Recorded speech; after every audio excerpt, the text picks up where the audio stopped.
Genesis Kapitulo 5. Ito ang aklat ng mga lahi ni Adam. Nang araw na lalangin ng Diyos ang tao, sa wangis ng Diyos siya nilalang. Lalaki at babae silang nilalang, at sila'y binasbasan, at tinawag na Adam ang kanilang pangalan, nang araw na sila'y lalangin.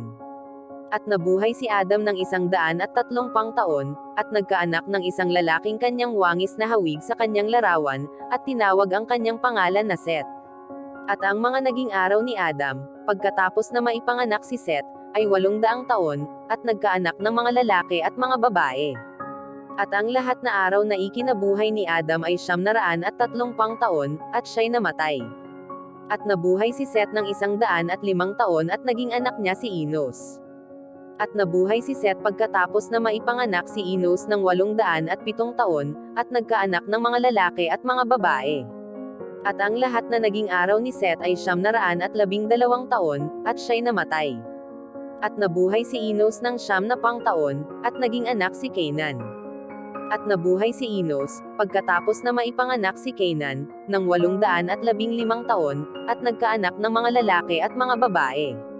At ang lahat na naging araw ni Enos ay 905 taon, at siya'y namatay. At nabuhay si Cainan ng 70 taon, at naging anak si Mahalaleel. At nabuhay si Cainan, pagkatapos na maipanganak si Mahalaleel, ng 840 taon, at nagkaanak ng mga lalaki at mga babae. At ang lahat na naging araw ni Cainan, 910 taon, at namatay. At nabuhay si Mahalaleel ng 65 taon, at naging anak si Jared. At nabuhay si Mahalaleel, pagkatapos na maipanganak si Jared, ng 830 taon, at nagkaanak ng mga lalaki at mga babae. At ang lahat na naging araw ni Mahalaleel ay 875 taon, at namatay. At nabuhay si Jared ng 162 taon, at naging anak si Enoch.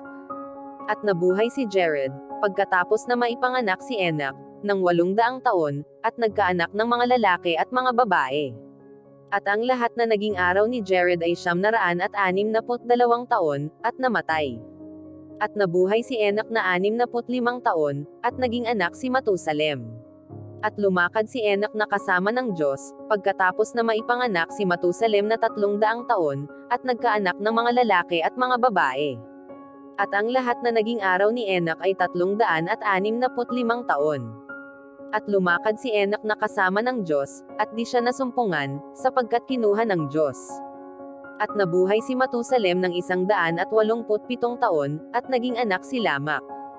At nabuhay si Matusalem pagkatapos na maipanganak si Lamak, ng 782 taon, at nagkaanak ng mga lalaki at mga babae.